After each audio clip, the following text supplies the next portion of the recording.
Hoje em dia as relações de trabalho, as mães saem cedo, vão trabalhar, as crianças meio que, os pais meio que abriram mão de educar seus filhos e passam os filhos para o professor subremunerado, para que esse professor subremunerado eduque. Imagina, mal e porcamente ele vai conseguir passar conceitos formais, não é? Então quem tem que discutir isso? A sociedade, não é o governo, não. Porque o governo vai discutir aquilo que fica na sua área de conforto, na sua zona de conforto. Quem tem que dizer o que quer é o cliente, porque está comprando. Não é? Mas não é uma relação cliente-fornecedor. De certa forma é assim, porque eu pago todos os meus impostos. Tudo bem? Mas é outro papo, é papo para mais show. Né? Então tá. Gente, como é que eu implemento isso? Eu implemento isso por meio de uma coisa chamada políticas públicas. É necessário o desenvolvimento de políticas públicas. E essas políticas públicas têm o quê? Programas e ações de governo. Vou dar o exemplo do PET, do Programa de Erradicação do Trabalho Infantil. Então tá, olha, nós precisamos, a gente sabe que tem criança trabalhando em fazenda, em olaria, tarará, tarará, criança de 7 anos lá na olaria, amassando barro o dia inteiro para fazer tijolos. Ou cortando cana lá na fazenda, ou fazendo qualquer coisa. Olha, se nós vamos criar uma política para isso, ok. Então tá, alguém vai ligar e vai denunciar, olha, em tal fazenda assim está acontecendo tal coisa. Eu tenho que ter uma linha telefônica para receber essa comunicação. Eu tenho que ter alguém que atenda essa linha. Nós vamos fazer uma diligência para ir. Então, tenho que ter gente para ir lá fazer essa diligência. Ok? Tá.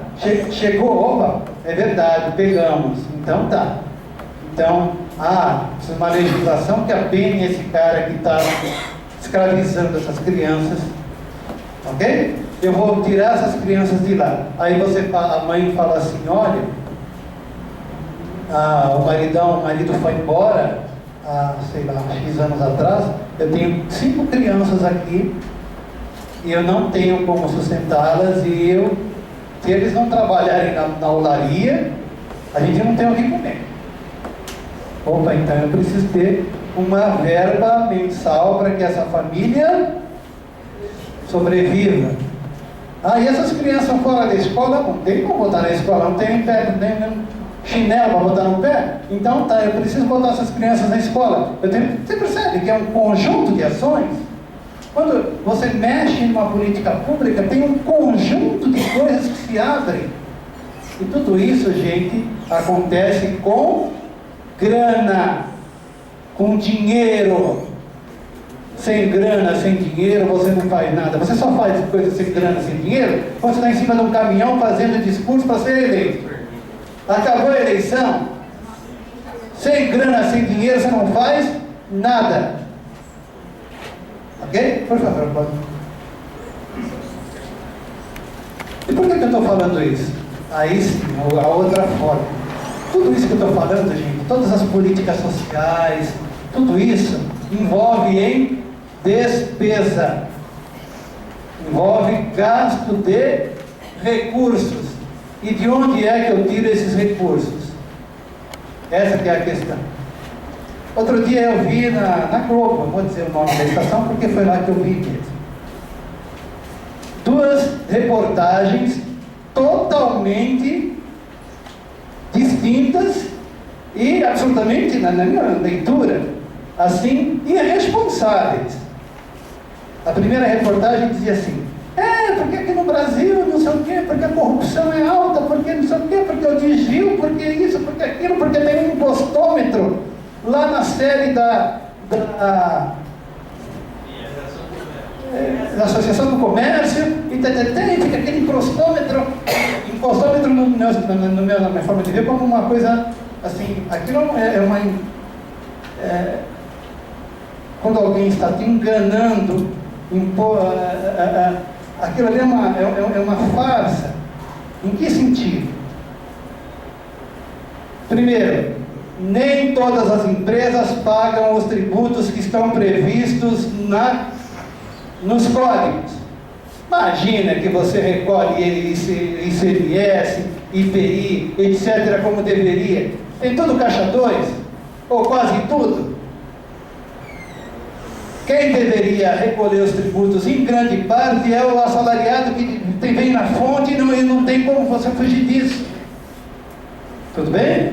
As grandes empresas manipulam, sim. Então, pera lá, vamos parar com essa conversa fiada, que você não está recolhendo isso aí. Mas esse é outro papo. Então estava lá o impostômetro e tal, e que nós somos explorados porque tem a corrupção, porque tem o desvio e a gente paga uma carga tributária extorsiva, blá blá blá blá blá blá.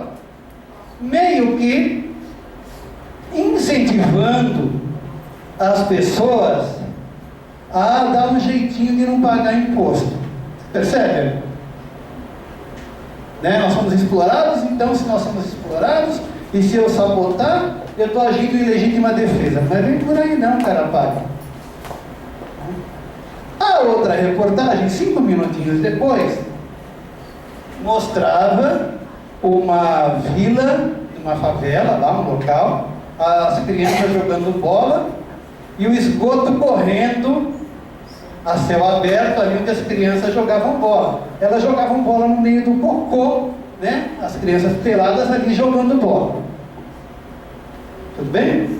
Ah, porque é um absurdo, porque veja bem, nós precisamos de políticas públicas e precisamos não sei o quê, saneamento básico e porque aí mostra alguém que foi lá no exterior e pesquisou não sei o quê. Ora, você não precisa ir no exterior para pesquisar o óbvio, que o cocô está correndo no meio da rua e que você tem que ter saneamento básico ali.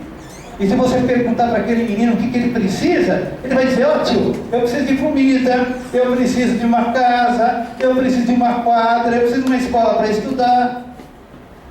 Você não precisa ir no exterior fazer uma pesquisa. Pois não. É muito bem abordada essa história do imposto. Eu acho que o problema não é o pagar o imposto. É o gasto. É que o dinheiro é mal gerido, né? Sim, exatamente. E uma pergunta específica que eu queria fazer para o senhor, porque eu, na minha idade, eu já tenho 4 remédios de uso contínuo, e o negócio vai piorar, né? E aí vai. Eu ouvi dizer que o que nós pagamos de imposto de remédios é 40%. Por que esse imposto tão alto para remédio? E veja bem, eu até uso um remédio da farmácia popular, mas o meu do coração não tem na farmácia popular. E também não se enquadra no de alto custo. E para mim é um gasto muito relevante. Por que esse imposto tão grande para uma coisa tão essencial? Se fosse um supérfluo, tudo bem. Mas remédio para mim não é supérfluo. Então vamos por partes. Eu desconheço no sentido de que não conheço mesmo qual é a composição de custo do remédio e qual é a carga tributária que incide sobre o remédio. Isso é uma caixa preta.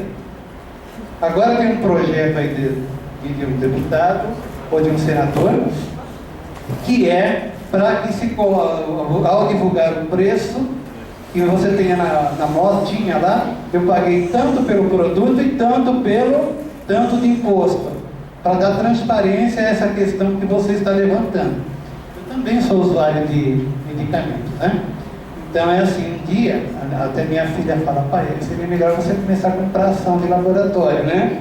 Porque o volume de medicamentos cresce, é lógico, a gente vai ficando jovem, né? Nós estamos num processo de... eu sou um envelhecente, né? Então você vai envelhecendo, claro. E aí você precisa da metformina, e você precisa não sei o que lá para o ácido úrico, e aí você precisa, lógico. Qual é a composição de custo? Não sei, isso é uma caixa preta. Eu concordo plenamente, tem que abrir isso. E aí, você levantou uma questão interessante, olha. Tem um monte de crítica ao Bolsa Família. Eu não estou aqui defendendo o governo nenhum, não, né? Estou bastante decepcionado com os caras que eu elegi. Eu não estou aqui defendendo ninguém. Mas você pega o Bolsa Família hoje, ele tem aí, não sei se o número está certo ou não, são quase 45 milhões de crianças, de pessoas, que de alguma forma têm acesso a isso, e isso é uma receita que ajuda na manutenção das pessoas. É uma merreca, não chega a R$200 por família, né? Ah, mas é uma geração de vagabundos, vamos criar vagabundos desinteressados. Bom, então tá. Essa é uma crítica que a sociedade faz. Todo mundo critica o dinheiro que foi para o Bolsa Família. Mas ninguém critica a isenção do IPI para eu comprar um Fusion, que custa R$100.000. Ah, é? Então eu quero um carro de Fusion, combina mais com a cor dos meus olhos. Não é? E você usa a isenção tributária para comprar carros e tal, importados, etc. Aí tudo bem, aí não tem crítica, gente. Quando o dinheiro vai para quem precisa, eu vou criar uma geração de vagabundos. E quando eu gero essa coisa da isenção tributária para ver se mantém a economia funcionando, para comprar esses produtos, aí não tem crítica?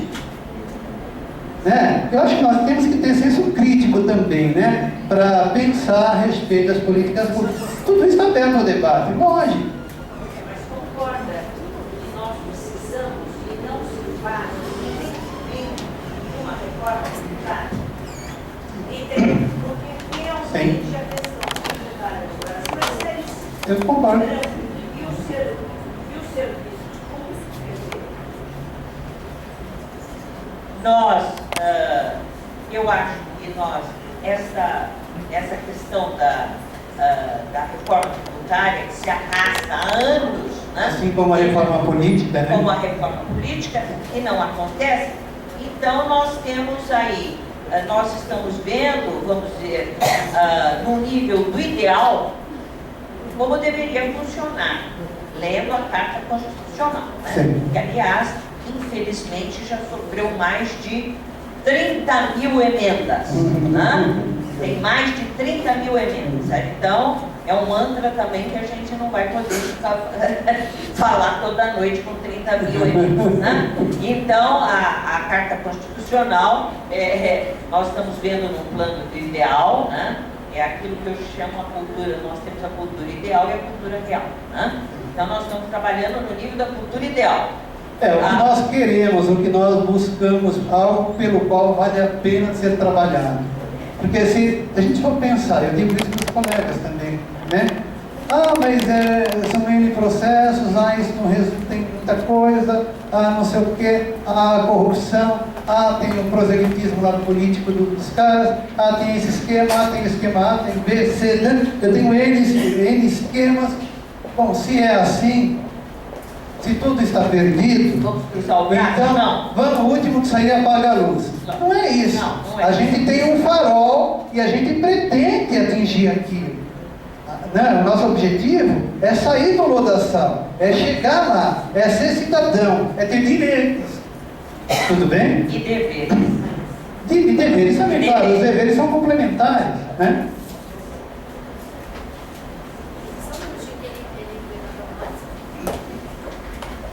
Eu gostaria de esclarecer que a questão da redução do IPI, ela foi feita em dois momentos diferentes pelo governo para aquecer o mercado.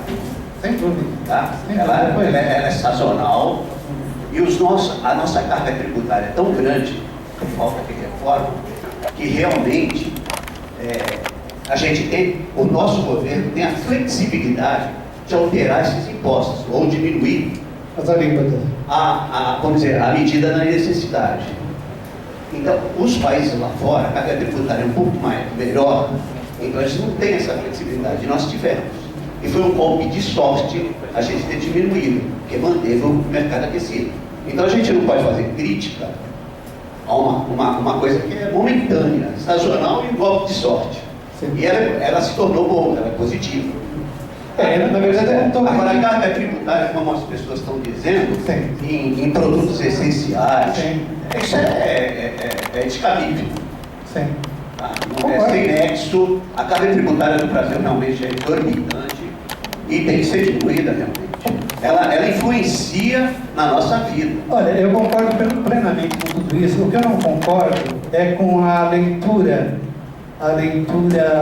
enviesada da coisa, do exemplo que eu dei aí da Globo.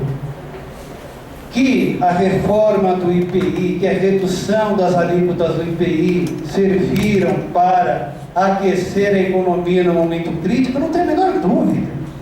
Foi uma política acertada? Foi. Mas não faz sentido eu criticar quando eu mando dinheiro para uma família pobre. Esse Bolsa Família, isso está gerando uma geração de vagabundos.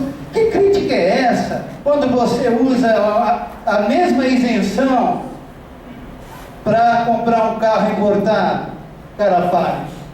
Que crítica é essa? Não é? Então o que eu estou fazendo é essa crítica. Claro que a redução, eu vou falar disso já, isso está na fala, que a redução das alíquotas do IPI foi utilizada como uma forma estratégica para manter o emprego. Se você mantém o nível de emprego, é assim, tá, eu baixo o preço das coisas, incentivo o consumo. Incentivando o consumo, eu incentivo a produção. Incentivando a produção, eu incentivo o emprego. Incentivando o emprego, esses caras sendo grana, eles consomem. É um círculo virtuoso. Só que assim, por quanto tempo? Eu não posso manter isso por muito tempo. Né? Concordo, em gênero, número e grau. A carga é extorsiva, falta reforma tributária, falta reforma política. O que a gente está fazendo aqui? Sociedade civil, não é discutir isso? Não é se apoderar disso? Não é? Justamente isso, para que a sociedade se posicione. Duas colocações. A primeira é sobre os impostos. Eu acho que o maior problema é que os empresários incluem isso no custo da produção. Na verdade, eles não pagam, sonegam e ainda por cima somos nós que pagamos o imposto. Isso está embutido no preço. Né? Empresário, industrial, não paga imposto. Quem paga é o consumidor. E isso é que tem que ficar claro. Não está claro. Acho ótimo esse projeto de lei. Tem que deixar claro, não é? A outra questão é que, sobre o Bolsa Família, a gente tem que ter cuidado com o que a gente escuta na imprensa. Né? Porque de manhã, no Globo Rural, por exemplo, eu assisti uma matéria sobre o Bolsa Família que mostra e demonstra que não é só pagar um dinheirinho para as pessoas. Existe a inclusão social, a inclusão das crianças na educação. Exatamente, você acompanha essa profissionalização dos pais, não é só pagar uma Exatamente, você acompanha se as crianças foram vacinadas, se elas são pesadas, para ver se tem questão de desnutrição. Social. Tem todo um conjunto de atividades. E à noite, Não é? no Jornal Nacional, você escuta essa versão aí, detonando o Bolsa Família. É uma forma. A gente tem que ter cuidado com o tipo de informação que a gente está recebendo. Como vocês viram, a Constituição diz que informação é um direito. Né? E a gente tem que exigir da imprensa que ela realmente nos informe, Adequadamente. né? Em vez de querer fazer com que a gente pense como ela. Então, tudo isso eu estou trazendo para quê? Para reflexão, é para discussão. As pessoas vão sentar depois, vão discutir, vão pensar a respeito. Gente, se o poder emana do povo, nós, cidadãos, temos que ter acesso a esse tipo de informação. Tudo bem? O que não dá é, eu faço uma reportagem criticando que a carga é extorsiva e, portanto, que valeria a pena, que seria quase que uma legítima defesa você sabotar, e de outro lado, dizendo que precisa de um monte de política pública. Né? Que precisa de política pública, qualquer um de nós sabe, não sabe? A questão é como que eu equaciono isso. É essa que é a questão. Deixa só. Eu fiz aqui um quadrinho dos tributos. Eu tenho tributos da União, tributos dos estados e tributos dos municípios. Então, por exemplo, de onde que a União tira seus recursos? Do imposto de importação, do imposto de exportação, do imposto de renda. E mais? Do IPI. O IPI ele tem alíquota flexível, ele foi utilizado, como bem disse o colega ali, para quê? Para manter um círculo virtuoso numa época de crise, e foi por um período curto, voltou agora. Então, a questão é, se eu vou fazer críticas, eu vou criticar aquela graninha, aquela merreca que foi para aquele miserável, eu tenho que criticar também uma grana pesada que vai para um carro importado. Óbvio, não é? Porque não dá para ter... senão você direciona, fica uma conversa enviesada. Bom, comentando aí algumas coisas, as críticas, elas são sempre ideológicas. É sempre uma ideologia que está sendo manifestada em frente a alguma coisa que está acontecendo na realidade. Então aí nós vamos ter posicionamentos de um lado, posicionamentos de outro e etc. Então, por exemplo, só mais um fator para a gente refletir, né? O Bolsa Família, ou Bolsa Esmola, como uma parte da ideologia coloca, é inadmissível. Né?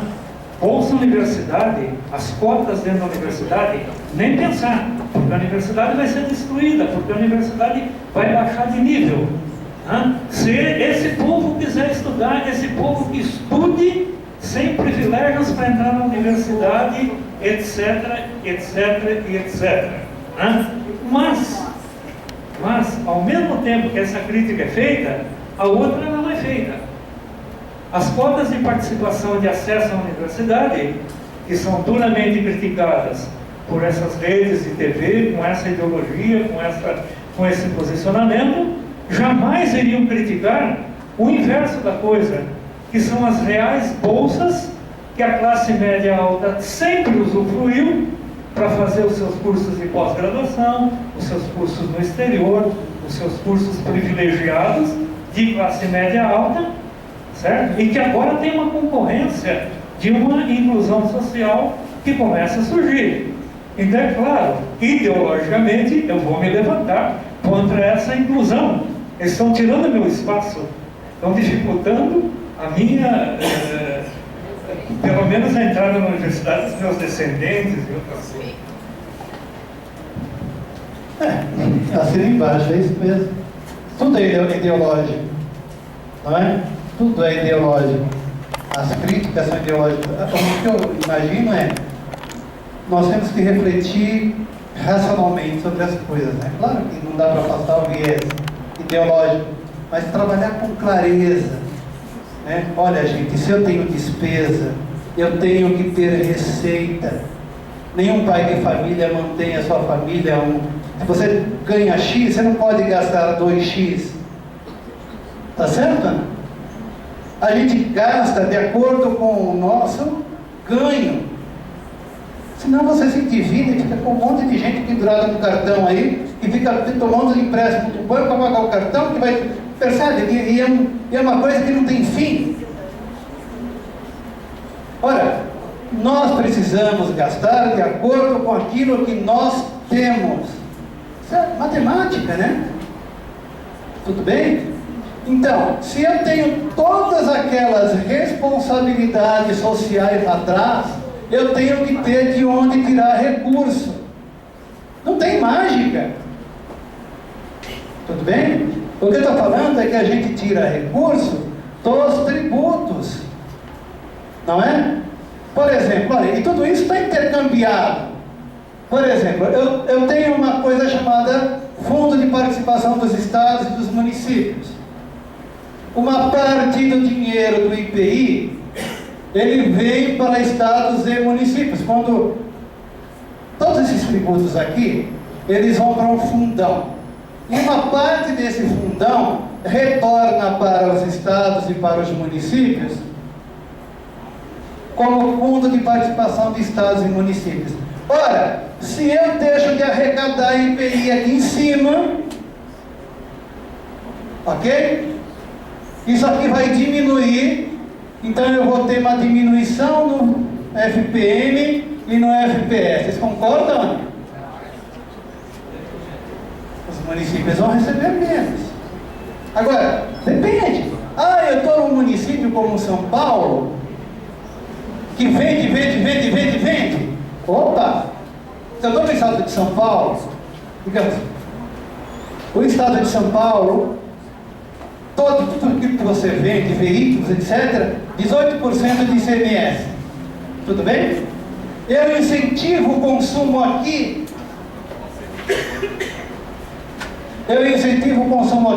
O estado de São Paulo vai receber mais ICMS. 25% do ICMS acaba voltando para o município. Então, para aquele município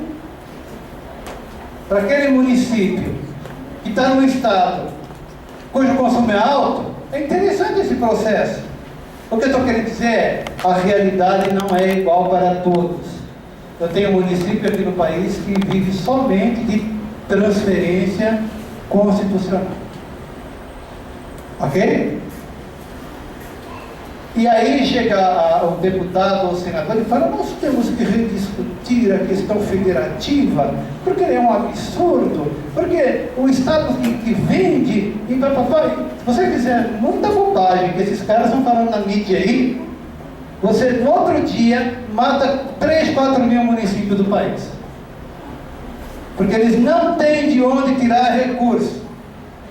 Então qualquer coisa que você mexa aí, tem que ser muito bem pensada e muito bem dosada. É como tomar um medicamento novo, né? Você não sabe ainda qual é o efeito, vai leve, porque pode dar uma reação muito forte. Mas aí vem aquela discussão. Nós temos um número absurdo de municípios, eu até posso concordar em algumas coisas. Só que tem um detalhe. O Brasil, tirando os grandes centros, que você tem uma concentração urbana muito forte, ele é um deserto em alguns lugares. Você vai acabar com essa coisa da geopolítica, essa coisa da ocupação do território. Muitos municípios vão simplesmente desaparecer. Então tem que ter muito cuidado com o que você faz na rediscussão da federação e na redistribuição de recursos. Isso é como você deixou de receber sangue no dedo por algum motivo, ele vai gangrenar. Tudo bem? Aquela área não vascularizada, que não recebe recursos, morre. Por favor. Bom, o companheiro havia levantado a questão dos desamparados, e me ocorreu agora o seguinte, e não é nem fugindo do tema, mas está tudo dentro disso, até porque esses são potencialmente os mais atingidos. Nós temos um exemplo aqui em Campinas, que eu acho que todos que são daqui conhecem, que é a questão dessas pessoas que vieram, por exemplo, nesse governo passado, não pode ser nem passado, porque é uma continuidade, dentro de todos os problemas que houve em Campinas, que o Brasil todo tomou conhecimento, criaram-se uma ação de governo chamado, dentro de um programa Bom Dia Morador de Rua, no qual os senhores secretários aqui procuraram, junto com a Polícia Militar e com a Guarda Municipal, essas pessoas na rua, dentro de uma forma muito gentil, quer dizer, cumprimentar Bom Dia Morador de Rua, com cacetete numa das mãos e revólver na outra. E essas pessoas foram colocadas aqui, inclusive aqui próximo de nós, que é um exemplo, acho que deveria fazer parte do roteiro da cidade, para as pessoas, principalmente de fora, conhecer, esse viaduto chamado Miguel Vicente Cury, que tem toda uma história. Eles confinaram essas pessoas, esses desamparados, debaixo do viaduto, e ainda tiveram a cara de pau de colocar a ousadia, de colocar uma plaquinha dizendo Casa da Cidadania.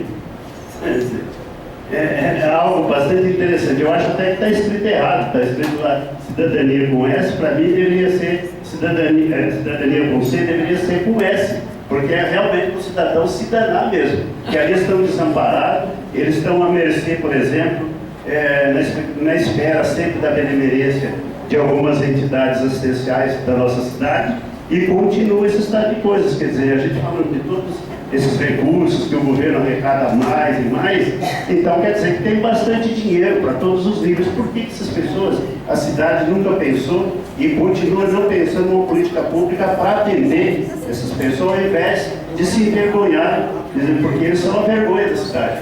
É uma envergonha da cidade, são pobres, jogados na rua, correto? E aí sim, o que eles se desculpam?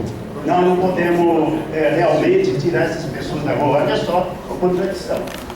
Por quê? Porque é o direito de ir e vir. Quer dizer, continua essa situação.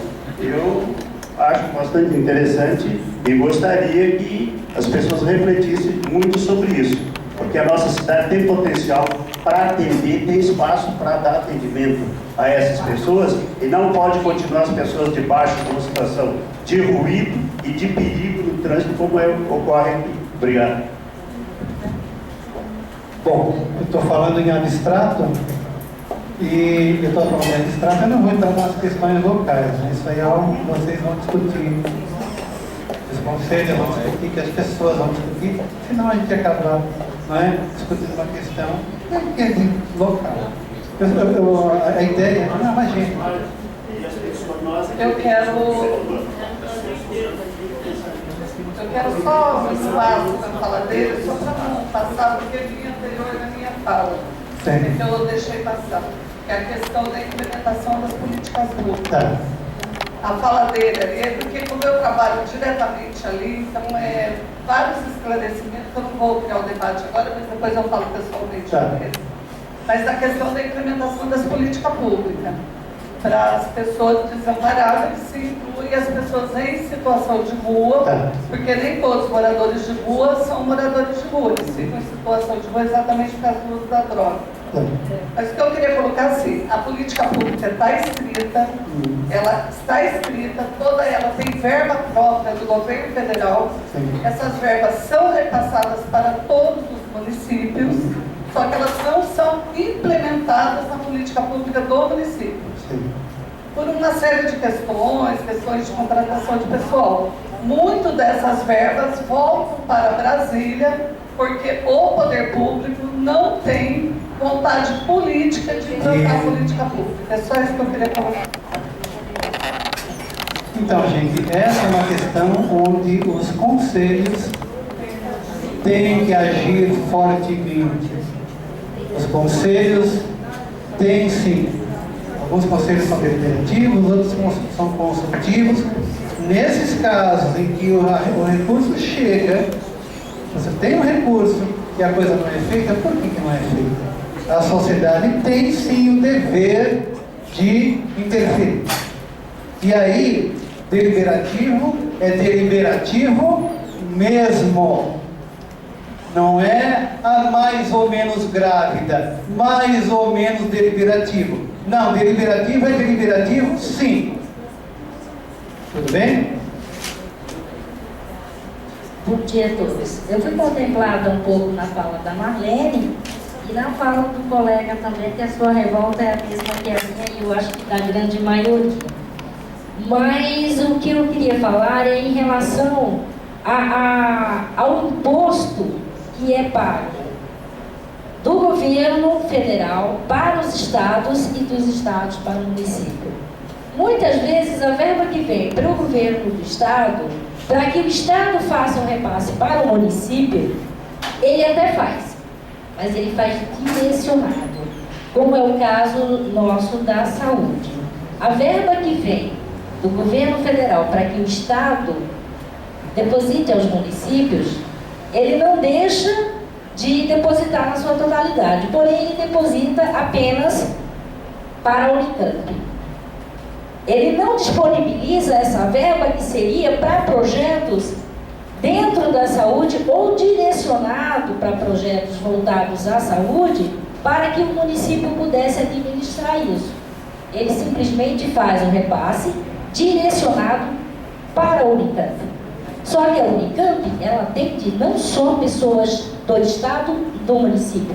Vem pessoas de Minas, do Rio, São Paulo, Brasil inteiro para fazer tratamento na Unicamp e na verdade o município acaba deixando de ser assistido e acaba deixando de receber, de ter essa participação da verba do Estado que manda para o município. Ela vem, mas ela vem direcionada. Então, de uma certa forma, deixa de ter acesso a esse repasse. Lá em São Paulo, nós temos o Hospital São Paulo, que é da Unifesp, e a gente é um time da Unifesp. E você fica parado ali, ficava no segundo andar, e o dia inteiro chegando ambulâncias de todo o estado, de outros estados do país. Então o cara tem câncer, um gânglio, etc. O cara está lá em Roraima, dá um jeito de trazer ele para São Paulo. Olha, a questão é, o sistema é universal. Você não pode, aquele cidadão que mora numa cidade que não tem recurso, ele não pode. Estão matando um gato ali. Aquele cidadão que mora num município que não tem recurso, ele não pode ser excluído do atendimento porque ele mora num município que não tem recurso. Percebe? Então tá, o cara mora lá em Roraima, ele não tem como se tratar do câncer, ele vem para o Hospital São Paulo. Tem até algumas instituições que acolhem a família, etc, etc. O que eu vejo é, quando você faz a dosimetria, está na moda, né? Quando você faz a dosagem, o quantitativo de pessoas para você encaminhar o recurso, essa clientela variável deveria ser contemplada no sentido de fazer com que essa verba aumente. Percebe? E não deixar de atender. Não é deixar de atender, é ver, olha, estamos com uma população variável, oscilante de 4 a 5 mil pessoas mês. Ou então, eu não vou considerar os dados do IBGE, eu tenho que considerar do IBGE mais essa variação aqui. Tá certo, Ana? Aqui em Atibaia você tem isso. Atibaia tem um hospital relativamente bom, Bragança, Socorro, etc. Não tem nada daquilo, e vai todo mundo lá para Atibaia. Olha, o contribuinte de Atibaia deve adorar, né? Mas, enfim, o sistema é universal, então talvez tenha que se rediscutir a metodologia de apropriação desses recursos. Tudo bem? Se passa nos estados também, né, que não tem isso, né? Sim, é como eu estou falando, você tem recurso, tem gente que vem direto para as clínicas, vem direto para o Hospital São Paulo, não é? Mas, gente, o sistema é universal, nós temos que atender.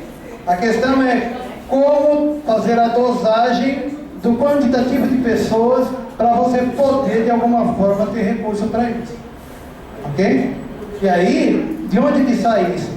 Da discussão da coletividade.